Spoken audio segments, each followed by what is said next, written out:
Yes, good morning. Let me everybody's okay. Uh, we are continuing with our program. We left, how do we start goats? What do we need? We talked about the house. We talked about the feeds. And today, we are on a final destination, let me say, almost the core point of goat farming. And that is, now you've done all that. You put the feeds in place, the house is in place. What next is stocking. I think you do remember the breeds. We talked about the breeds of goats. In my background, you're seeing a brown goat with white body, and that is a boer. You've seen white goats, as you can see in the background. That is a Savannah and a boer. Actually, there is also local Mubende and so on, but I would love to concentrate more on on Savannah and the boer, because that is meat breeds and they grow faster. But what do? Now we are talking about stocking, selection and stocking. What do you look at when you want to stock and you really need to see what a good goat is? These are the features.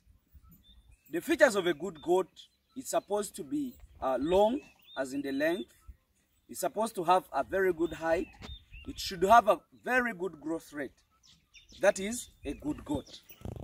And you have to know which breed are you selecting. You know, before you stock, you need to know what is your aim. Is your aim zero grazing? Is your aim free range?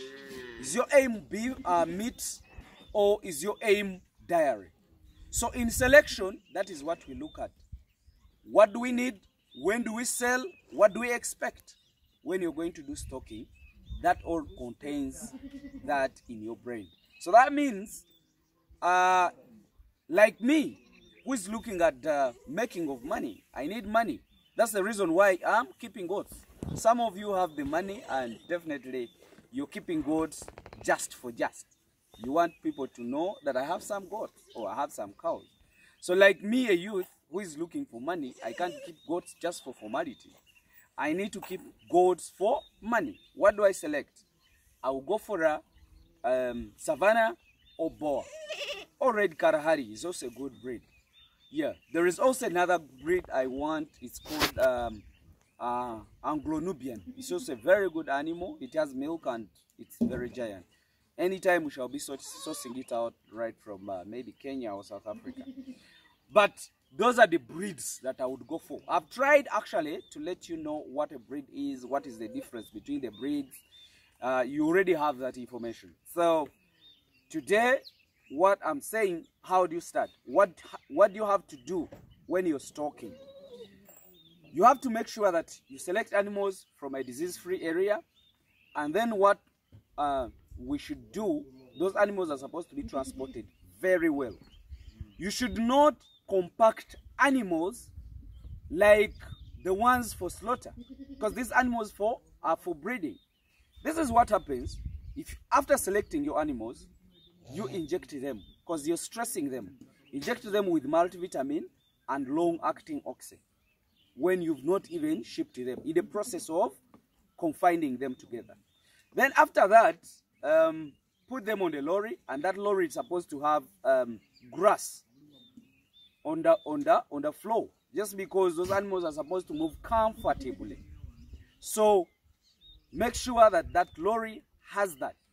They are not supposed to be compacted. You're supposed to have somebody on the ground, actually on the board, to make sure that those animals are not squeezing themselves such that you have the problem of mortality, as in death, as in suffocation.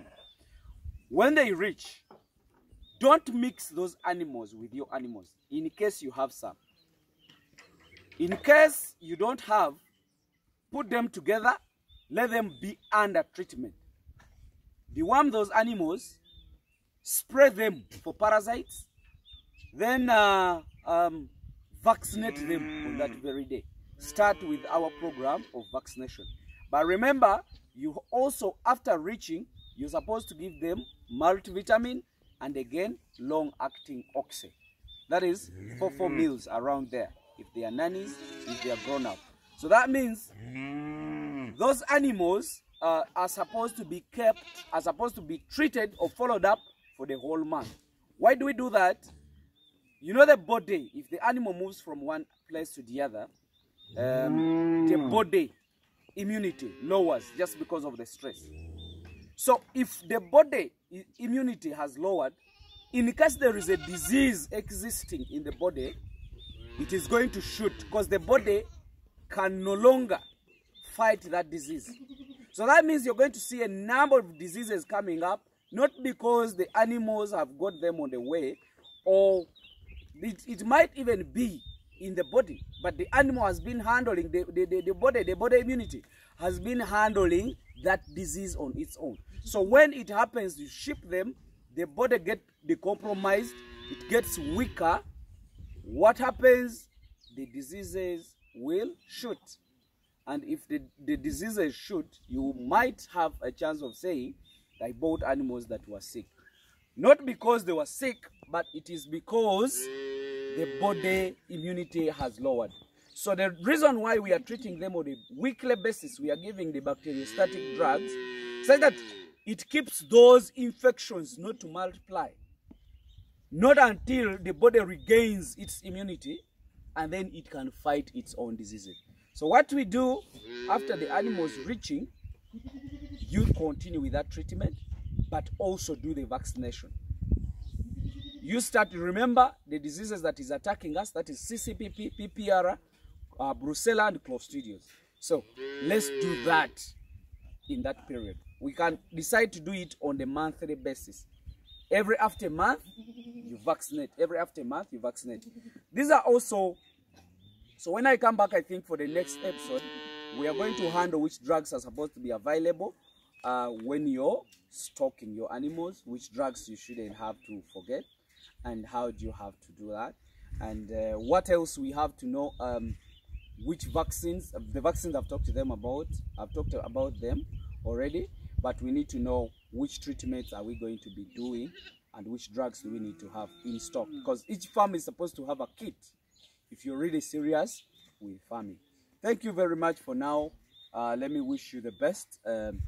Wait for the next episode, and we shall be able to do good farming in all ways. Thank you very much.